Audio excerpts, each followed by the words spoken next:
బాగా లడ్డు ఎంత అమ్మకుంటే నాలాడు అనమాట. ఒక నలుగురు దోశ అంటారు, అందరు లంగా కానీ అమ్మకుంటే నేను మా దోశ నలుగురు ఉంటారు, నలుగురు మంచోళ్ళు నేనే లంగా కానీ అంటే అట్లా ఉంటుంది ఆ సినిమా అర్థం నాకు. అంటే మనం సినిమా ఇప్పుడు నువ్వే అనుకో మేడం స్వీట్ ఏంది సోంపాపిడి, అరే పిల్ల పేరు ఎప్పుడు అంటే సారీ సారీ సారీ అది కొన్ని చిన్న చిన్న డైలాగ్ బాగుంది. మెయిన్ గా డైరెక్టర్ గారి హ్యాట్స్ అవన్నీ కూడా చాలా సినిమాలు వస్తాం. ఇది ఒకటే సింపుల్ గా ఎంటర్టైన్మెంట్.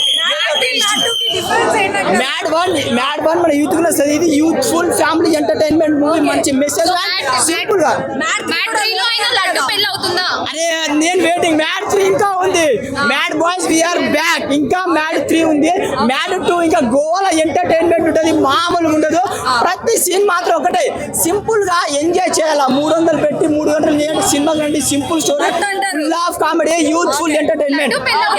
అసలు లడ్డు పెళ్లి కావాలా ప్లీజ్, లడ్డు పెళ్లి కోసం వెయిట్ చేయాలి. లడ్డు ఎంత కష్టపడతాడు అంటే నాలాంటి నాకు పెళ్లి అయితే లడ్డుకు పెళ్లి అవుతలేదు గది.